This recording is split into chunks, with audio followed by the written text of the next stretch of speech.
In 2021, Mark Zuckerberg made one of the biggest gambles in corporate history. What was it? Our company is now Meta. But after pouring $70 billion into the Metaverse, Zuck is finally pulling the plug, with reports suggesting he's cutting spending in the division by a third. What's crazy about this story is not just how badly Meta's strategy backfired, but Zuck's solution to it, which is to spend 10 times more money on another moonshot. You know, I'm always about the truth and nothing but the truth when it comes to y'all. Mark Zuckerberg spending more money on another moonshot mission, it is actually great because it would mean that there would be more job opportunities over at Meta. But the only downside to that though is that current employees would have to be let go. If you were to take a step back and look at it, it's almost like Meta is replacing current employees with new employees more tailored toward that moonshot mission. I feel bad for the ones getting laid off though, I ain't gonna lie. How much are you spending, would you say, over the next few years? $600 billion through 28. That's a lot To of understand money. the magnitude of the Metaverse flop, we have to rewind to 2021. It wasn't just Zuck who became obsessed with virtual reality. The entire tech industry decided that it was the next big thing. I don't know if y'all ever heard this quote, but they say that time is more valuable than money because you can't get back time, but you can get back money. But there has to be an exception to that quote, because if you spend a significant amount of money, maybe in the billions, I don't think you're gonna be able to recoup it. I'm gonna just call it how it is. I don't think you're gonna be able to recoup that amount of money. And me personally, I especially don't think it's wise that if your project that you spent billions of dollars on failed, the next thing you should do is go on to the next project and spend just the same amount of money, if not more. You should stop and actually analyze why this project failed in the first place before you just move on to the next project and spend just as much money recklessly.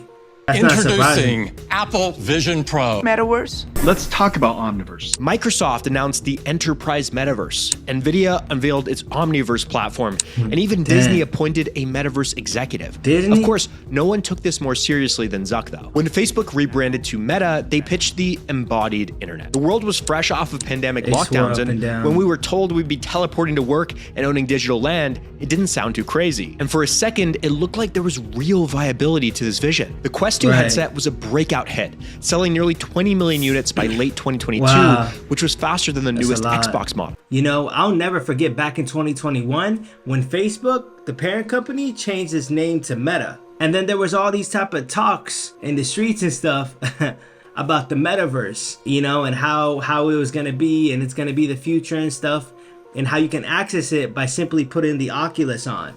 I was excited at first until I started doing the math. I started looking at how many people actually own the Oculus, and only about like 35 to 45 million own an Oculus. That's like 10 to 13% of the US population. So that's a very small percentage to the people who are actually experiencing it versus the people who are not. The majority are not experiencing it. So how is it supposed to be the future if the majority are not really adopting it like the minority? That's just a food for thought. But then reality hit. It turns out that selling a headset is a lot easier than convincing people to use it. The real killer was the 6-month cliff. Internal data revealed that over 50% of Quest headsets purchased were completely unused just 6 months later. This further proves my point that if half of the minority are no longer using it after 6 months, good luck trying to make that the future. That's a whole friction point within itself. People bought them, played around for a few weeks, and then never put them on again. This wasn't just because headsets are heavy, isolating, and sometimes sickening.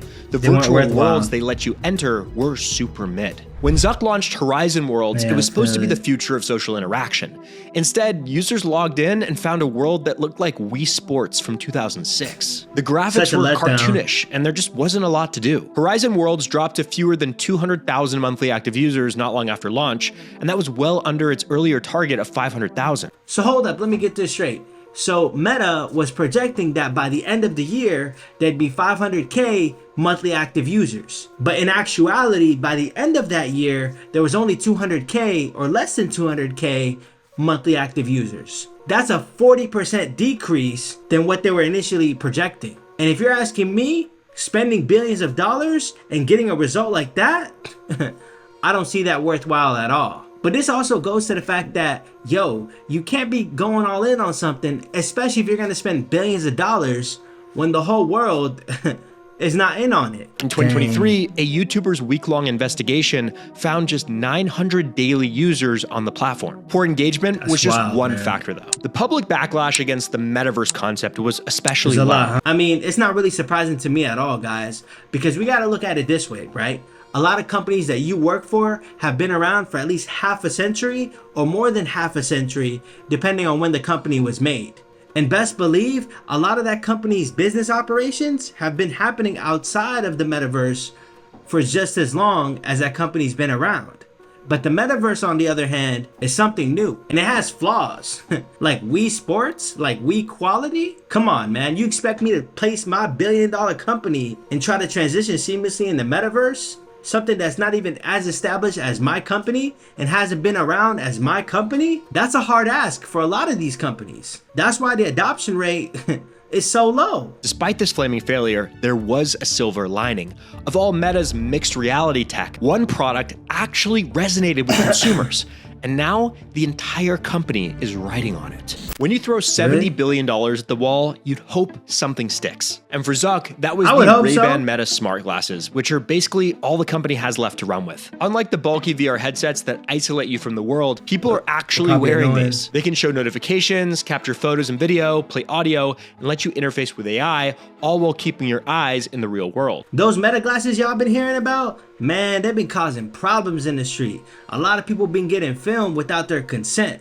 The only idea I would propose is the moment you put on those Meta glasses and start filming somebody, they don't film nothing unless that person that you're filming and talking to actually gives you consent to film them while you're having that conversation with them. Because obviously filming someone without their consent, that's a no-no.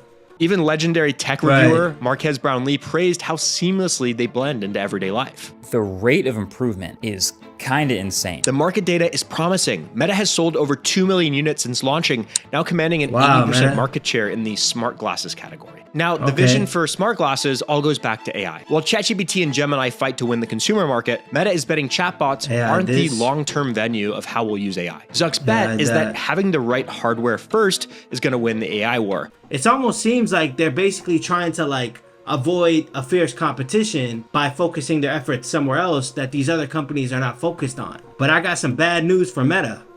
At some point, y'all gonna have to compete one way or the other, because those AI companies are not gonna let you just fly by like that. They're also gonna build their hardware as well. Meta might have the advantage right now, but not for long. But Meta's AI tech that's meant to power these glasses is far behind competitors. The company's large language model Llama consistently ranks below the competition. Unless it can catch up in the model wars, Meta's glasses will be worthless, especially when more advanced AI companies like OpenAI and Google are pursuing their own hardware devices. Just put it this way, guys. If you're a company like Meta, you're always gonna have competition. And often more times than not, that competition is gonna be fierce. And the moment your competitors see that you have gained an advantage somewhere, within that competition, what do you think they're gonna do? They're gonna let you have it? No, they're gonna emulate you so they can have that same competitive advantage that you have. That's why you always see one company making an AI model and the other companies also making their own AI model. They're on each other's necks. And that's just the brutal reality of business.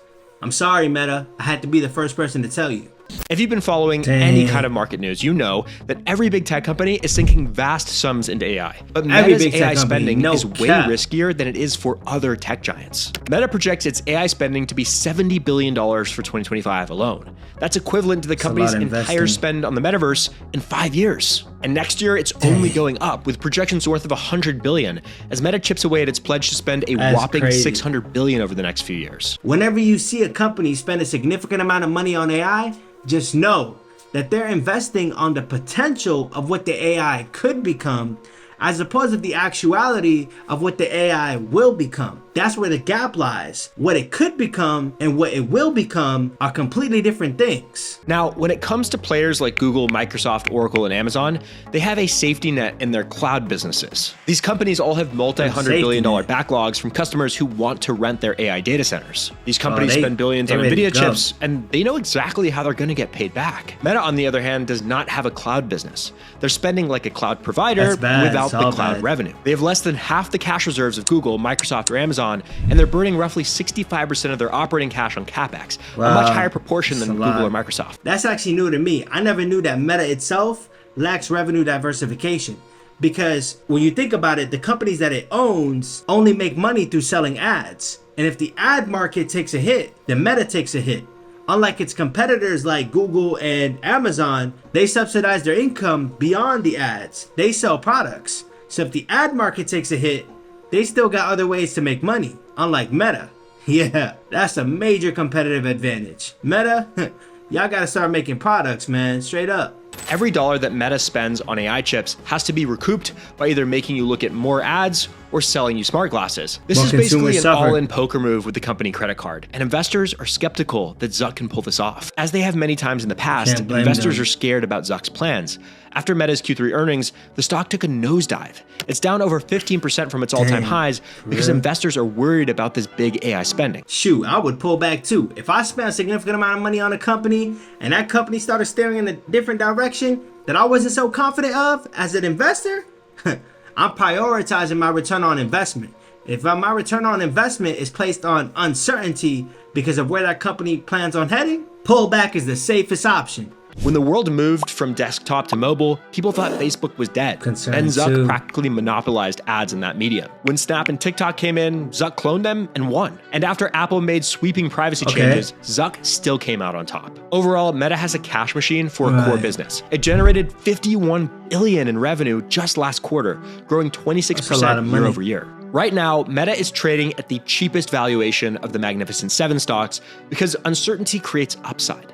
But if Zuckerberg doubles down on another moonshot that doesn't pay off, it could all come crashing down. You guys heard it here first. If somewhere along the future, you hear or read some news headline that, Meta filed for bankruptcy, you guys know why. But I can't leave y'all hanging without asking y'all some questions. If you've been using Instagram or Facebook or whatever, I'm pretty sure you've noticed their incorporation of AI into those apps. How has your experience been? Do you like it or you don't like it? And most importantly, guys, do you honestly think it's necessary for them to incorporate AI into those products that you guys been using way before AI came into the picture? Please let me know in the comments below, guys. But until then, I love y'all. Peace and love.